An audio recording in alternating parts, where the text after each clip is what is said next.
All right, guys. So this is my 4-month post exosome check-in. Doing it a little bit off the cuff because I had a little bit of free time or alone time here by myself in the house, and I didn't prep because I actually wasn't here. If you see lines all over my face, it's because I was wearing a mask, so don't worry about that. So I'm trying to think. I'm still worse than I was prior to doing exosomes. So, what does that mean? You can check out my other my other exosomes updates if you want to know what that means. I'm still experiencing increased neurological symptoms. For example, the thoracic tightness. Um, I really want to say that it's improving. I do think it is improving, but then there's moments, for example, the last couple of nights, the muscles just seem to kind of like tighten up again, but it almost seems like it's different muscle groups. So obviously in your thoracic area, you have a lot of different, you have back muscles, you have the muscles in the rib cage, you have abdominal muscles, and then some that are kind of upper abdominal and lower abdominal. And it feels almost like each individual group of muscles is taking turns just spasming and tightening. And then sometimes I'll feel a little bit of loosening, but I'm feeling more tightening than loosening. I've been able to sit with more comfort, but it seems to sort of worsen throughout the day. So by the time, it's nighttime and it's time to go to bed, I notice that sitting down is more uncomfortable. So the muscles appear or feel tighter in the evening than they do during the day. And that's kind of always been the case for my pelvic floor muscles. Now, the weird thing is that, my neurological issues are not just confined to my thoracic area. I have the light sensitivity, which I think is like a head and neck issue, and then the pelvic floor muscles.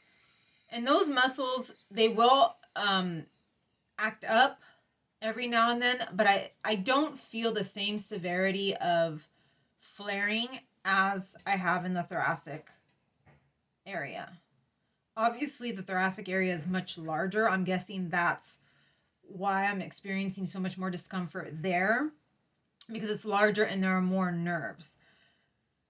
My thing is, what I am guessing, because I can only guess, is that it's the nerves that are being affected, not the muscles. The exosomes are hitting the nerves and causing some kind of response with the nerves. And where you have more nerves affected, you're going to feel more symptoms. And I just don't think in the head or the neck area or the pelvic floor, those are smaller groups of muscles, so that's less nerves. But that's why the thoracic area feels so horrible, because it's just, it feels almost like every single nerve in my spine is affected by my illness, and the exosomes have hit all of those nerves and have just caused this huge flare. I would have expected, at the very least, at this point, to feel improvement somewhere else. For example, in my energy, kind of my mental clarity, and maybe in my food sensitivities or general sensitivities, because I also have skin sensitivities and things like that. I've had a little bit of a flare up of my eczema on my fingers, which is weird because I didn't have it on my fingers. I've had it on my fingers in the past, very long time ago, but before I started IVIG 3 years ago, I had it on my legs. So like on my calf, like my shin area. That hasn't returned, knock on wood, but it's been flaring up on my fingers. It'll flare up and then it seems to go away, and then it kind of like flared up again. So a lot of that tells me that the leaky gut situation is still going on, because I know that eczema and leaky gut, the acne and leaky gut is related. My acne seems to also go through phases where it could be hormones, but I'll get like a cluster. I got like 5 of them on one side of my face, and then, cleared up, and my skin seems to be okay right now. Speaking of acne, the only thing I've noticed, and again, I can't say with certainty that these things are because of the exosomes. I mean, at this point, I stopped my IVIG. I'm still not back on my IVIG. I stopped it mid-April. So mid-April, mid-May, by mid-June, it's going to be 2 full months that I've been off of my IVIG. At this point, I feel like I can say that the exosomes are working completely alone. But typically in the past, I've noticed it takes about 2 to 3 months to lose all the progress from the IVIG. So, maybe I still have like a month or so to go to really see if the exosomes are what's keeping these symptoms down. But the acne, one thing that I've noticed is that I could have a really like big, ugly pimple. I typically get cystic acne, so that's not acne that forms a head. You can't pick at it. It's just these lumps under the skin. My throat is drying up. It's these lumps under the skin. They never come to the surface. They can be painful. Sometimes they don't have pain. They're just these ugly red, very red bumps. The one thing I've noticed is that they go away faster. I did notice that with IVIG as well, but I do feel like I'm noticing it even more now after the exosomes, that I will have acne. And as long as I don't touch it, because I am a compulsive picker, I pick and pick. If you can see, I have a lot of scarring on my face.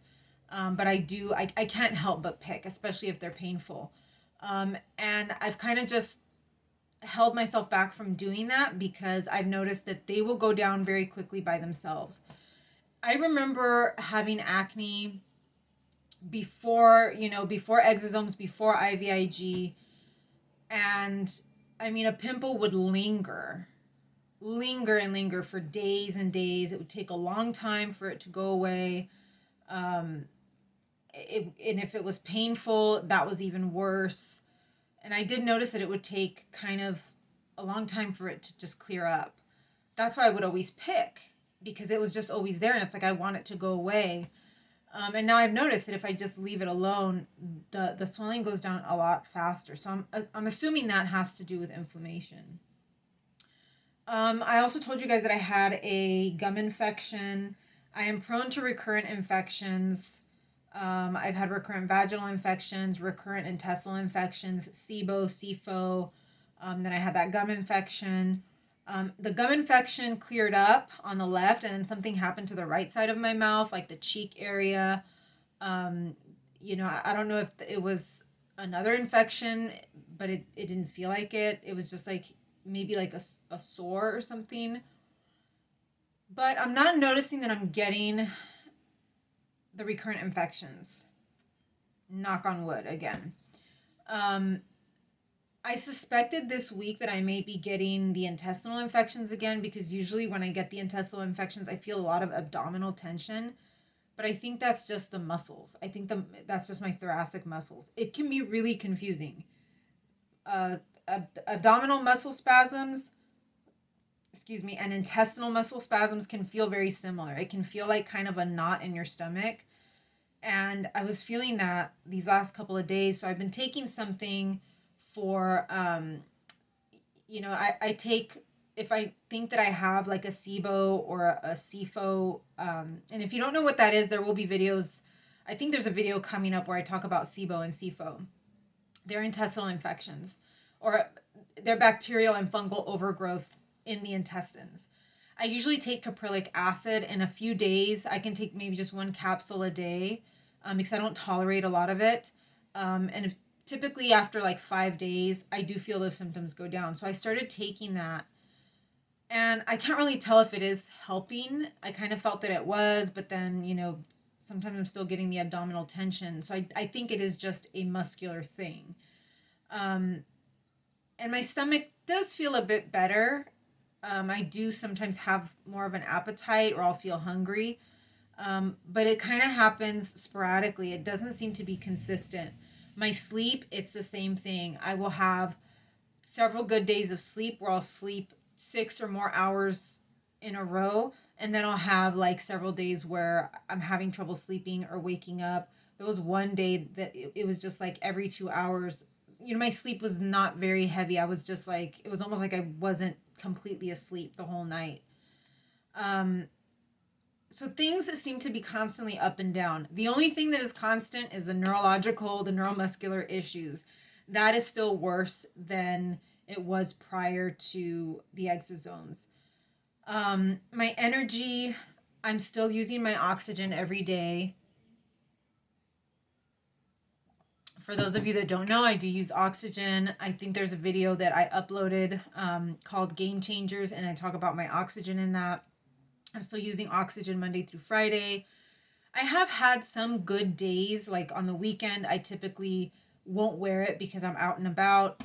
And I've had a few good days where I feel where I feel okay, or where my energy seems to be decent without the oxygen, or my fogginess, because it seems to help with like fogginess and feeling kind of out of it. But again, it's almost like I can't really say with certainty that these things are improving. I can say that they don't seem as bad as they were before, but then I was also on my IVIG. So it's like, is this still the remnants of the IVIG? Because like I said, it takes a few months for me to lose all that improvement.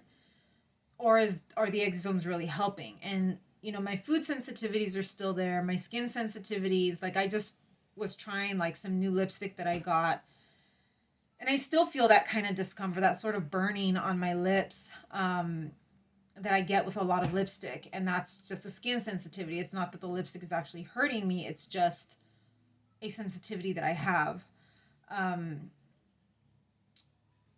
So I can't, I think overall I am still worse than I was prior to the exosomes. I am hoping that the flaring is coming down. I really felt for a while that the tightness in the thoracic area was coming down. I do think it is improving, because I have parts of the day where I do feel okay. Like right now I feel okay. I can still tell that the muscles are tight, but it's not causing like apparent pain. Whereas before I was really feeling, the tearing and that really tight feeling. But it does cause other discomfort. Even if it's not super painful, it causes like sort of like a reflux. And I had that for a few days, like a sort of reflux type of kind of like burning sensation. Could also be caused by something that I'm eating, but I definitely think a lot of the pressure, because it puts pressure on my stomach, that can be causing that reflux. I don't know if it's just a sensation or if it is actual acid reflux. I really can't say that it's doing much at this point. I don't see my doctor again until July. So I saw her 3 months post exosomes, which was February, March. I think it was April, at the end of April. So then May and June and July. No, I think I saw her at the beginning of May, so I don't see her until July. And I don't know. I'm just really lost. I really. Another thing too, before I get into the emotional aspect of it. So I'm 4 months post exosomes, and literally, I think it was 2 days ago, which would have been like almost right at that 4 month point, I had another bout of those flu-like symptoms. I had that a couple of times, maybe like 2 or 3 episodes of that. The first 2 months after exosomes, I felt like crap. I mean, I felt, once I hit 3 weeks post exosomes, I was feeling like absolute garbage. But there are those episodes where you're just tired the whole day. You feel run down. You feel kind of weak.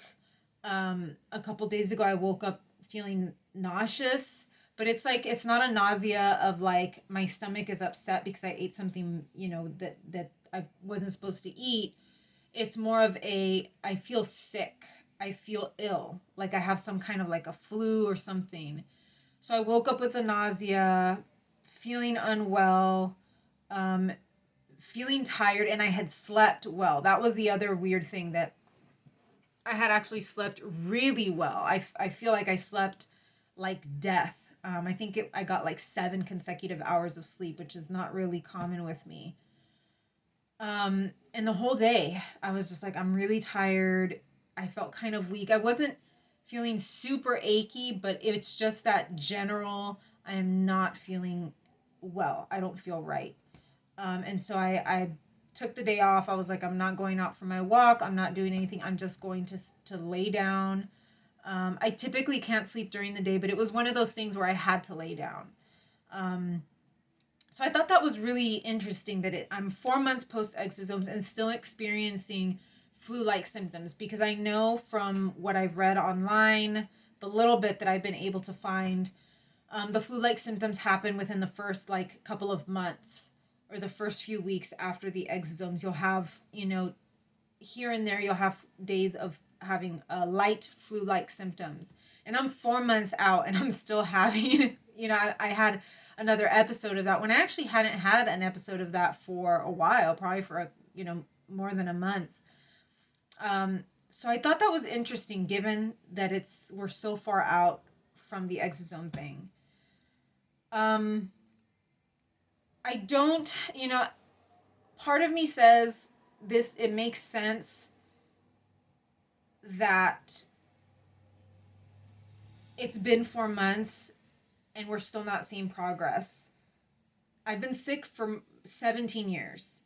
The neurological issues were one of the first symptoms that I had. And it's been about a decade that I've had all of the neurological symptoms because they developed one by one. So to me, logically, you can't undo a decade of illness in a few months, in 2 to 3 months. So on the one hand, I'm just like, I get it. I get that this may not be, that even 4 months out or 5 months out or even 6 months out, it may not be, I may not see improvement. On the other hand, I'm not seeing any improvement. I'm actually worse. So I would expect, and from what I've read, even if you feel worse, you do have days where you feel better than others. And I haven't had those days. There's days when I feel the way I felt before exosomes, with the exception of the neurological issues. My energy is decent. My stomach's okay.